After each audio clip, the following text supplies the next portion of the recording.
Good morning students. आज का lecture मैं कुछ पंक्तियों के साथ शुरू करना चाहूँगी। हरे गुलाबी लाल बैगनी नीले नीले पीले पीले, लाया हूँ जी मैं गुब्बारे प्यारे प्यारे ये चमकीले। इस तरीके की आवाज़ें आपने भी कभी सुनी होंगी। यहाँ पे एक गुब्बारा बेचने वाला इस तरीके से आवाज़ लगाता है कि मैं गुब्बारे बेचने आ गया हूँ और मेरे गुब्बारे ख़रीद लो। और इस आवाज़ को सुनकर क्या होता है, जो घरों में बच्चे बैठे होते हैं उनका ध्यान एकदम से इस आवाज़ की ओर आकर्षित होता है और वो अपने घर में पेरेंट्स को या जो भी उनके घर में उस समय मेंबर्स होते हैं उनको बोलते हैं कि बाहर गुब्बारे वाला आया है और हमें गुब्बारे लेने हैं। तो इस तरीके के जो गाने होते हैं या इस तरीके की लाइनें होती हैं, जब कोई फेरी वाला अपना सामान बेचने आता है, फेरी लगाने आता है, चक्कर लगाता है गलियों में, तो इस तरीके से ही वो लोगों को अपनी तरफ आकर्षित करता है ताकि जो लोग घरों में बैठे हैं या बच्चे जो घरों में बैठे हैं वो उनकी आवाज़ सुन के बाहर आएँ या उनकी आवाज़ से वो आकर्षित हों, उनके सामान को ख़रीदने के लिए वो तत्पर हो जाएं और बाहर आ जाएं। तो यहाँ पे भी एक इस पाठ में मिठाई वाला है, वो भी फेरी लगाता है, लेकिन वो आप ये सोच रहे होंगे कि यहाँ पर जो पाठ का नाम है वो तो मिठाई वाला है, लेकिन मैंने जो आपको कविता सुनाई वो गुब्बारे वाले की सुनाई।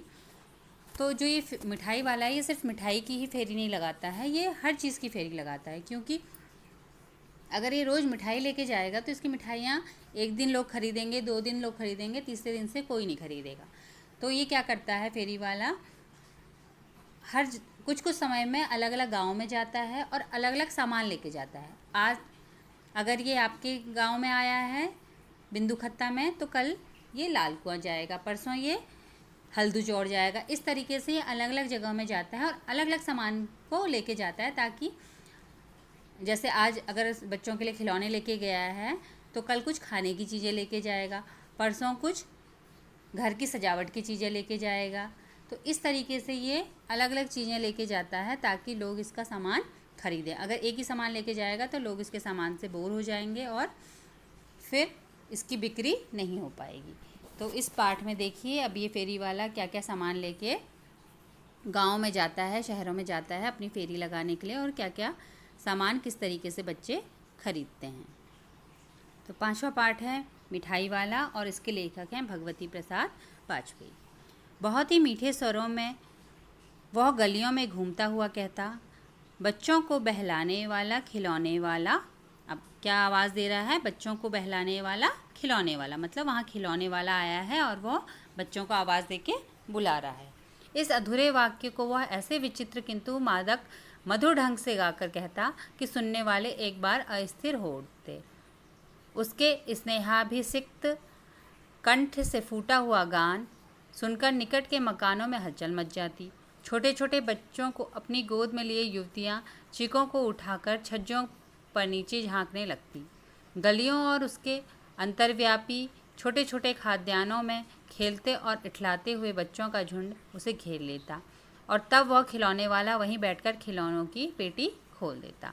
अब जब खिलौने वाला आवाज़ देता बच्चों को बहलाने वाला खिलौने वाला, ये सेंटेंस क्या है, इसका बहुत छोटा सा है, अधूरा वाक्य है, पूरा भी नहीं है, लेकिन फिर भी इस वाक्य में इतना आकर्षण है कि जैसे ही ये आवाज़ लोगों के कानों में जाती है तो बच्चे और युवतियाँ सब क्या होता है बाहर निकल आती हैं। युवतियाँ बच्चों को गोदी में लेकर छज्जों से झांकने लगती हैं और छोटे छोटे बच्चे क्या होते हैं खेलते कूदते हुए बाहर आके झुंड बना के खिलौने वाले को घेर लेते हैं। और खिलौने वाले जब बच्चे इकट्ठा हो जाते हैं तो उनके सामने अपने खिलौनों की पेटी जिसमें वो सामान लेके आया होता है उसको खोल देता है। बच्चे खिलौने देखकर पुलकित हो उठते, वे पैसे लाकर खिलौनों का मोल भाव करने लगते, पूछते इचक्का दाम क्या है, ऑल इचका। खिलौने वाले बच्चों को देखता और उनकी नन्ही नन्ही उंगलियों से पैसे ले लेता और बच्चों की इच्छानुसार उन्हें खिलौने दे देता। खिलौने लेकर फिर बच्चे उछलते कूदने लगते और तब तक खिलौने वाला उसी प्रकार गाकर कहता, बच्चों को बहलाने वाला खिलौने वाला। सागर की हिलोर की भांति उसका यह मादक गान गली भर के मकानों में इस ओर से उस ओर तक लहराता हुआ पहुंचता और खिलौने वाला आगे बढ़ जाता। अब जब खिलौने वाले को सारे बच्चे घेर लेते तो जब उनको अपने खिलौने दिखाता तो बच्चे फिर पूछते अपनी तुतलाती हुई आवाज़ में, इचका दाम क्या है, इचका दाम क्या है। जैसे सुना है ना आपने, छोटे छोटे बच्चे इस तरीके से बोलते हैं, तो वैसे ही वो बच्चे सब खिलौने वालों से खिलौनों के रेट पूछ रहे होते हैं और फिर अपने छोटे छोटे हाथों से उसको पैसे देते हैं और अपने अपने खिलौने लेकर मस्त होके गाते हुए उछलते कूदते अपने घर को चले जाते हैं। और जो खिलौने वाला है फिर से वही शब्द बोलता है बच्चों को बहलाने वाला, खिलौने वाला करते हुए अपनी गली से एक ओर से दूसरी गली में चला जाता है। राय विजय बहादुर के बच्चे भी एक दिन खिलौने लेकर घर आए। वे 2 बच्चे थे, चुन्नू और मुन्नू। चुन्नू जब खिलौने ले आया तो बोला, मेला घोला कैसा छुंदल है। मुन्नू बोला, ऑल देख मेला कैसा छुंदल है। अब एक कोई व्यक्ति है वहाँ गांव में जिनका नाम राय विजय बहादुर है, उनके 2 बच्चे हैं चुन्नू और मुन्नू। तो वो दोनों भी खिलौने वालों से खिलौने लेके आए और घर पहुँच के आपस में बोल रहे हैं कि देख मेरा घोड़ा कैसा सुंदर है। आपस में दोनों बात कर रहे हैं अपनी तुतलाती हुई आवाज़ में और अपने अपने घोड़े दिखा रहे हैं और कह रहे हैं कि देख मेरा घोड़ा कितना सुंदर है। दोनों अपने हाथी घोड़े लेकर घर भर में उछलने लगे। इन बच्चों की माँ रोहिणी कुछ देर तक खड़े खड़े उनका खेल निरखती रही। अंत में दोनों बच्चों को बुलाकर उसने पूछा, अरे ओ चुन्नू मुन्नू, ये खिलौने तुमने कितने में लिए हैं। मुन्नू बोला, 2 पैसे में। खिलौने वाला दे गया ये। रोहिणी सोचने लगी, इतने सस्ते कैसे दे गया, कैसे दे गया, यह तो वही जाने, लेकिन दे गया ही है इतना तो निश्चय है। एक जरा सी बात ठहरी, रोहिणी अपने काम में लग गई। फिर कभी उसे इस पर विचार करने की आवश्यकता भी भला क्यों पड़ती। अब बच्चे जब अपने हाथी घोड़े लेकर घर में उछल रहे हैं तो उनकी माँ उनको देख के खुश हो रही है कि बच्चे खुश हैं और उनसे पूछ रही है कि तुमने कितने में लिए हैं। तो मुन्नू बोल रहा है कि मैंने 2 पैसे में खिलौने लिए हैं। तो उस पर रोहिणी ये सोच रही है कि इतने सस्ते खिलौने कैसे दे गया खिलौने वाला, लेकिन अब वो सोच रही है बच्चे लाए हैं तो दे गया होगा, और इस बात में वो ज़्यादा फिर नहीं सोचती है और अपने काम में लग जाती है। अब सेकंड पार्ट है इस स्टोरी का। 6 महीनों बाद नगर भर में 2-4 दिनों से एक मुरली वाले के आने का समाचार फैल गया। लोग कहने लगे, भाई वाह, मुरली बजाने में वह एक ही उस्ताद है। मुरली बजाकर गाना सुनाकर वह मुरली बेचता भी है, सो भी 2-2 पैसे में। भला इसमें उसे क्या मिलता होगा, मेहनत भी तो ना आती होगी। अब 6 महीने बाद जैसे मैंने आपको बताया कि जो फेरी वाला है वो लगातार एक जगह नहीं जाता है, कुछ समय एक गांव में जाता है, फिर कुछ समय के लिए वो दूसरे गांव में चला जाता है और वहाँ अलग अलग सामान बेचता है। तो अब 6 महीने बाद दोबारा इस गांव में वो व्यक्ति आया है और इस बार खिलौने नहीं, वो मुरली लेके आया है। तो वहाँ के लोग आपस में बात कर रहे हैं कि एक मुरली वाला आया है और बहुत ही सुंदर मुरली बजाता है, लेकिन वो जो मुरली बेच रहा है उसके दाम बहुत सस्ते हैं। वो 2-2 पैसे में मुरली बेच रहा है और इतनी सस्ती वो कैसे बेच रहा है, इतने में तो इससे ज़्यादा तो उसकी मेहनत पड़ जा रही होगी, उसकी क्या कमाई हो रही है इतने कम में। इस तरीके से गाँव के लोग आपस में बातें कर रहे हैं। एक व्यक्ति ने पूछ लिया, कैसा है वह मुरली वाला, मैंने तो उसे नहीं देखा। उत्तर मिला, उम्र तो उसकी अभी अधिक ना होगी, यही 30-32 का होगा, दुबला पतला गोरा युवक है, बीकानेरी रंगीन साफा बांधता है। वही तो नहीं जो पहले खिलौने बेचा करता था। क्या वह पहले खिलौने भी बेचा करता था। अब एक व्यक्ति कह रहा है कि कौन है ऐसा, मैंने तो नहीं देखा है। तो उसको जवाब में कोई बोल रहा है कि वो 30-32 साल का एक व्यक्ति है और रंगीन बीकानेरी साफ़ा पहना हुआ है, सर में मतलब साफ़ा कपड़ा बांधा है उसने, उसको साफ़ा बोलते हैं। तो रंगीन बीकानेरी कपड़ा उसने सर में बांधा हुआ है, दुबला पतला सा है और शायद वही है जो पहले खिलौने बेचा करता था। तो दूसरा व्यक्ति कह रहा है, क्या वही है सच में जो पहले खिलौने लेके आया था। हाँ, जो आकार प्रकार तुमने बताया उसी प्रकार का वह भी था, तो वही होगा। पर भाई है वह एक उस्ताद। प्रतिदिन इसी प्रकार की उस मुरली वाले की चर्चा होती। प्रतिदिन नगर की प्रत्येक गली में उसका मादक मृदुल स्वर सुनाई पड़ता। बच्चों को बहलाने वाला मुरली वाला। रोहिणी ने भी मुरली वाले का यह स्वर सुना। तुरंत ही उसे खिलौने वाले का स्मरण हो आया। उसने मन ही मन कहा, खिलौने वाला भी इसी तरह गा गा कर खिलौने बेचा करता था।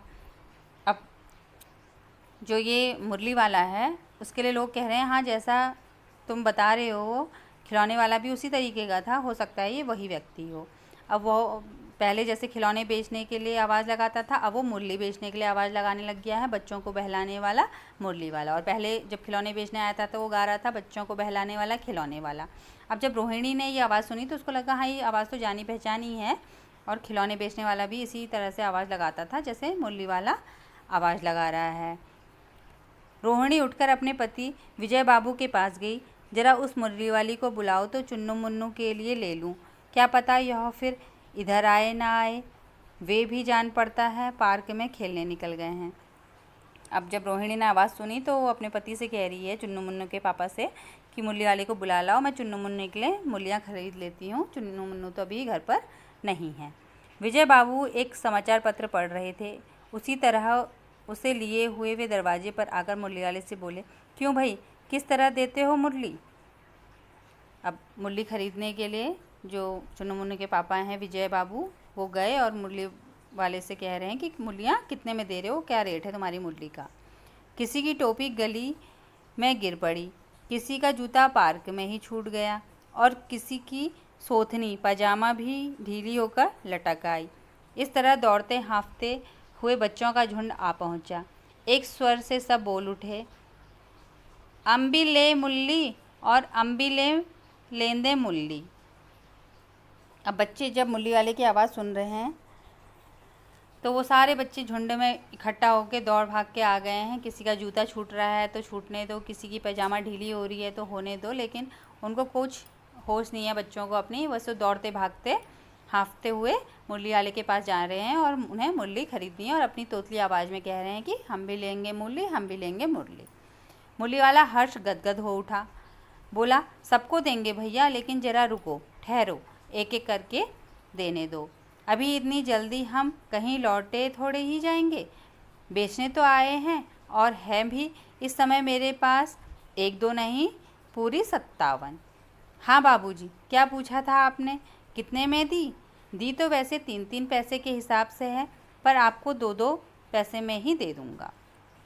अब जो मुरली वाला है, बच्चों ने जब भीड़ इकट्ठा कर ली और बच्चे चिल्लाने लगे कि हमें भी मुरली दे दो, तो कह रहा है, रुको रुको, सब्र करो, मैं सबको मुरली दूंगा, 1-2 मुरली नहीं है, मेरे पास पूरी 57 मुरलियाँ हैं। और सामने ही वो विजय बाबू खड़े थे, तो उन्होंने जब पूछा था कि कितने में मुरली दे रहे हो, तो उनसे कह रहे हैं कि वैसे तो मैं 3-3 पैसे में दे रहा हूँ, लेकिन आपको 2-2 पैसे में दे दूँगा। विजय बाबू भीतर बाहर दोनों रूपों में मुस्कुरा दिए, मन ही मन कहने लगे, कैसा है, देता तो सबको इसी भाव से है, पर मुझ पर उल्टा एहसान लाद रहा है। फिर बोले, तुम लोगों की झूठ बोलने की आदत होती है, देते होगे सभी को 2-2 पैसे में, पर एहसान का बोझा मेरे ही ऊपर लाद रहे हो। अब जैसे आप लोग भी कभी अपने पेरेंट्स के संग शॉपिंग करने जाते हैं या कोई फेरी वाला आपके यहाँ आता है, तो हमेशा जो कस्टमर होता है, जो ख़रीदने वाला होता है, वो थोड़ा सा बार्गेनिंग करता है, मोल भाव करता है कि नहीं, मैं इसके तुम्हें इतने पैसे नहीं दूंगा, थोड़े कम करो। तो इसी तरीके से वो मुरली वाले से भी कह रहे हैं कि देते तो तुम सबको 2-2 पैसे में ही होगे, लेकिन ऐसा दिखा रहे हो कि मैं आपको सस्ता लगा रहा हूँ या आपको सस्ते में दे रहा हूँ, मेरे ऊपर जैसे कि एहसान कर रहे हो। मतलब कभी भी ये होता है, कस्टमर जब शॉपकीपर के पास जाता है तो यही सोचता है कि ज़रूर ये दुकानदार मुझे ठग रहा है, बेवकूफ़ बना रहा है, ये चीज़ तो ऐसे, इसका रेट इतना तो नहीं है, इसके दाम तो कम लग रहे हैं, लेकिन फिर भी मुझे महंगा बेच रहा है। इस तरीके का विचार हर किसी के मन में आता है। तो वैसे ही वो भी कह रहा है, मन ही मन सोच रहा है, मुस्कुरा रहा है कि देता तो ये सबको कम में होगा और मुझको ऐसे बोल रहा है जैसे कि मुझ पर कोई एहसान कर रहा है। मुरली वाला एकदम अप्रतिभ हो उठा, बोला, आपको क्या पता बाबूजी कि इसकी असली लागत क्या है। यह तो ग्राहकों का दस्तूर होता है कि दुकानदार चाहे हानि उठाकर चीज़ क्यों ना बेचे, पर ग्राहक यही समझते हैं दुकानदार मुझे लूट रहा है। आप भला काहे को विश्वास करेंगे, लेकिन सच पूछिए तो बाबूजी असली दाम 2 ही पैसे है। आप कहीं से 2 पैसे में ये मूल्य नहीं पा सकते। मैंने तो पूरी 1000 बनवाई थी, तब मुझे इस भाव में पड़ी। अब मुरली वाला ये बात सुन के बड़ा स्तब्ध हो गया है, उसको कोई उत्तरी जवाब नहीं सूझ रहा है। तो ये कह रहा है कि आप इसकी असली लागत जानोगे तो यकीन नहीं करोगे, मैंने तो बहुत सारी इकट्ठी बनवाई तब ये मुझे सस्ती पड़ गई। लेकिन हमेशा कभी भी कोई ग्राहक जब सामान खरीदने आता है तो यही समझता है कि दुकानदार क्या है, मुझे लूट रहा है, मैं मतलब दुकानदार को ज़्यादा पैसे दे रहा हूँ, यही सोच ग्राहक की रहती है। विजय बाबू बोले, अच्छा, मुझे ज़्यादा वक्त नहीं, जल्दी से 2 निकाल दो। 2 मूलियाँ लेकर विजय बाबू फिर मकान के भीतर पहुँच गए। मुरली वाला देर तक उन बच्चों के झुंड में मूलियाँ बेचता रहा। उसके पास कई रंग की मूलियाँ थीं। बच्चे जो रंग पसंद करते, मुरली वाला उसी रंग की मूली निकाल देता। अब विजय बाबू तो मूली अपने बच्चों के लिए लेके चले गए और जो बच्चे बचे थे, मुरली वाला उनको उनकी पसंद की रंग की मूली दे रहा था। यह बड़ी अच्छी मूली है, तुम यही ले लो बाबू। राजा बाबू, तुम्हारे लायक तो बस यह है। हाँ भैया, तुमको वही देंगे, ये लो। तुमको वैसी न चाहिए? यह नारंगी रंग की अच्छी है, यह ले लो। ले आए पैसे? अच्छा, ये तो तुम्हारे लिए मैंने पहले से ही निकाल रखी है। तुमको पैसे नहीं मिले? तुमने अम्मा जी से ठीक तरह से मांगे नहीं होंगे। धोती पकड़कर पैरों में लिपट कर अम्मा से पैसे मांगे जाते हैं। बाबू, हाँ फिर जाओ, अब की बार फिर मिल जाएंगे। दुअन्नी है तो क्या हुआ, ये लो पैसे वापस लो। ठीक हो गया ना हिसाब? मिल गए पैसे? देखो मैंने तरकीब बताई। अच्छा, अब तो किसी को नहीं लेना, सब ले चुके। तुम्हारी माँ के पास पैसे नहीं? अच्छा, तुम भी यह ले लो। अच्छा, तो अब मैं चलता हूँ। इस तरह मुरली वाला फिर आगे बढ़ गया। अब जब बच्चों का झुंड मुरली वाले को घेर के खड़ा है और हर बच्चा मुरली चाह रहा है, तो वो बच्चों को उनकी पसंद की मुरलियाँ निकाल निकाल के दे रहा है। कह रहा है, किसी बच्चे से कह रहा है लो यह तुम नारंगी रंग की ले लो, किसी से कह रहा है तुम ये बड़ी वाली ले लो, किसी से कह रहा है छोटी वाली ले रहे हो। तो बच्चों के मन को बहलाने के लिए, बच्चों के मनपसंद चीज़ें देने के लिए वो उस तरीके से उनकी बातें कह रहा है। फिर किसी से कह रहा है कि तुम पैसे लाए हो, अच्छा लाओ मुझे पैसे दे दो। और कुछ बच्चे पैसे नहीं लाए हैं तो उनसे कह रहे हैं जाओ अपने घर जाओ और अपनी अम्मा से पैसे लेके आओ। और वहाँ पे एक बच्चा है, वो ये कह रहा है कि मेरी अम्मा ने मुझे पैसे नहीं दिए हैं। तो वो ये कह रहा है कि तुमने ठीक से नहीं मांगे होंगे, जाओ अम्मा की धोती पकड़ लो और पैरों पे गिर जाओ, फिर अम्मा तुम्हारी तुमको पैसे दे देगी। और दो अन्नी तुम उनसे मांग लाना, 2 पैसे उनसे मांग लाना, तो तुमको पैसे मिल जाएंगे। तो फिर वो बच्चा अपनी माँ के पास जाके वहाँ से पैसे लेके आ जाता है। तो फिर मुरली वाला कहता है अब मिल गए ना पैसे, ठीक है चलो तुम्हारा हिसाब हो गया, अब तुमने मुरली ले ली, मुझे पैसे दे दिए। अब एक बच्चा ऐसा है जिसके पास पैसे नहीं हैं, जिसकी माँ के पास पैसे नहीं हैं, तो उसको वो फ्री में ही मुरली दे देता है और वहाँ से फिर निकल के आगे बढ़ जाता है।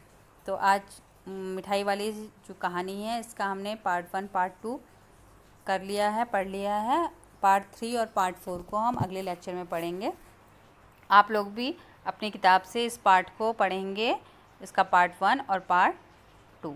अगले वीडियो में फिर मिलते हैं, तब तक के लिए बाय बाय।